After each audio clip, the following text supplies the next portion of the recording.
Alright, so I'll explain how to extract Tacticus textures. So I have a Canonist model with me here, and the textures that come with it are the, with Tacticus assets, you get the base color texture that you can see here, base color, and then you got the EAO, which means emissives, which contains the emissives and ambient occlusion, and then the NMS, which contains the normal and specular maps.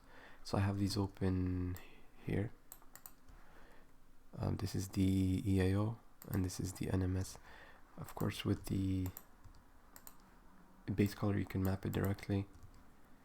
You can also play with it if you want, like removing, for example, removing some of the highlights and shadows. I notice PDN works nicely with highlights and shadows. Yeah, you can try that.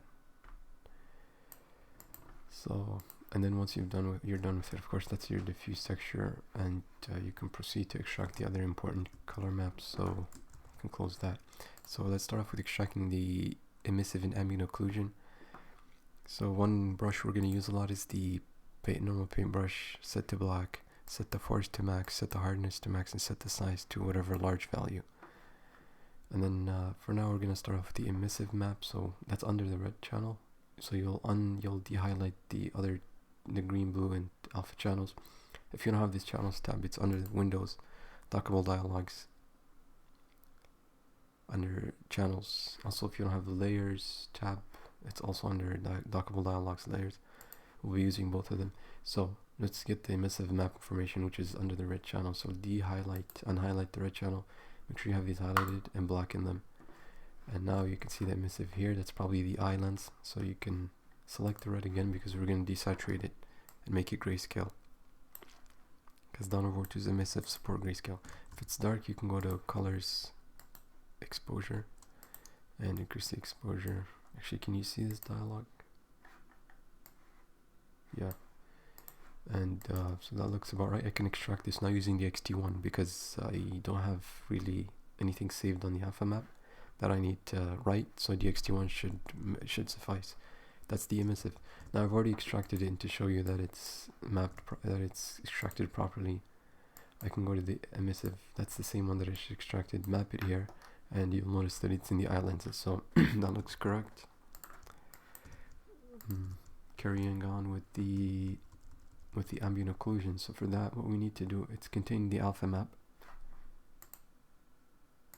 And so what we want to do is we want to blacken the other channels. So de-highlight alpha, go to the paintbrush, black, click on it. You should see that even the emissives that you had before are gone. So showing the alpha again now. What I can do is I can right click on the layer tab and I can flatten. That leaves the alpha map information mapped to the 3 color channels. So what I want to do is I want to actually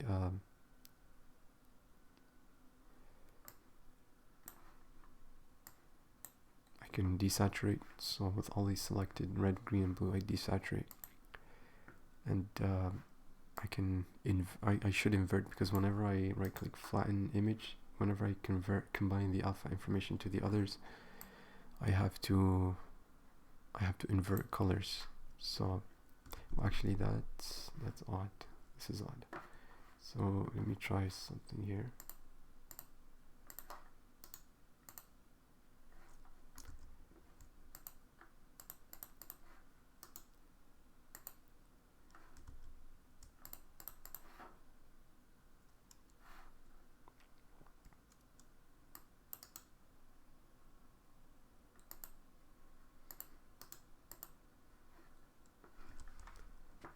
This is some odd behavior.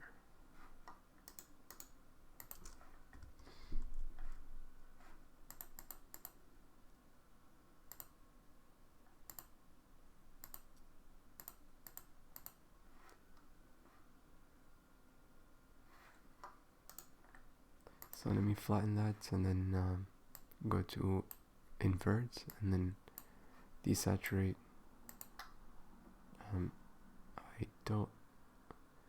Yeah, it seems so bright, I'm not sure why. Let me just pause this for a sec.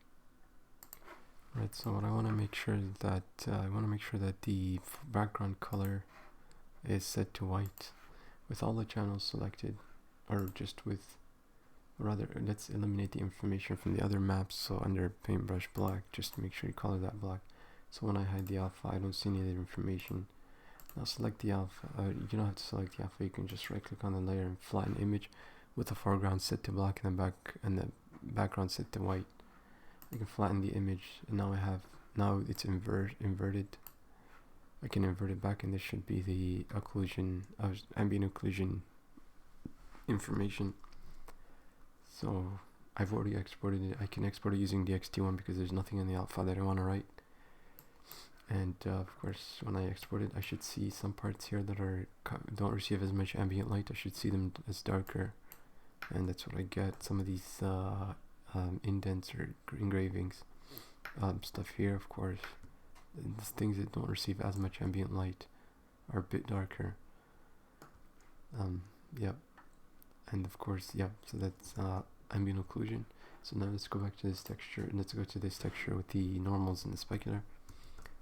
Now that's this one here. I already have it open. So the normal map information is contained in the red and green channels, so I want to leave those, and I want to leave these. I want to highlight these other two, paintbrush black, and I want to darken that information there.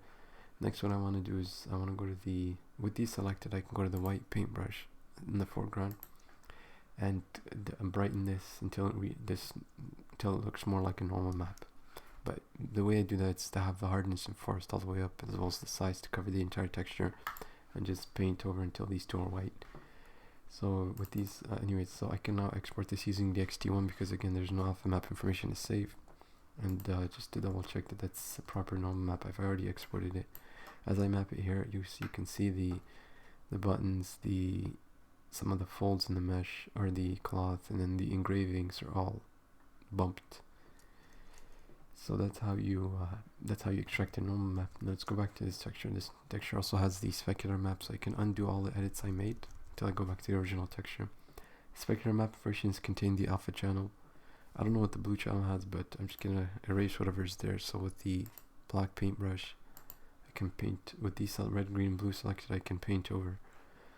Now what I can do is with the black in the foreground and white in the background, I can, with the alpha, with all of these selected, all of the channels selected, I can right click on the layer and flatten image, and I get, or actually let me just invert the black and the white, see what I get. Flatten image. Oh no, yeah, I want white to be on the background.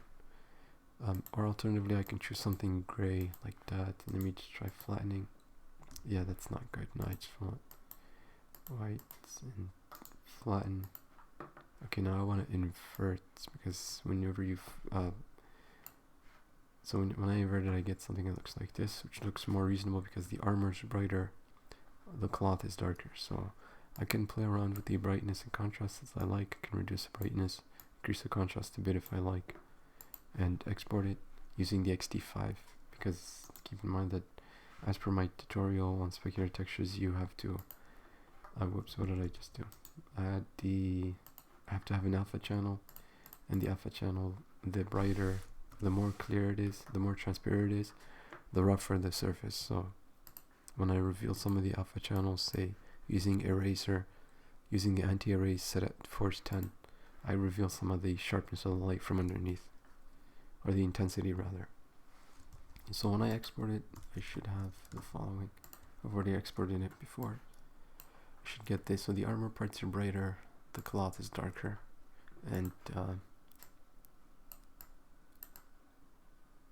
flat color. So that's essentially how you extract the texture maps. Color maps, of course, you'd have to go to the base color, and then you'd have to extract the team colors, and that's a challenge on its own. But I've demonstrated it in my texture modding tutorial.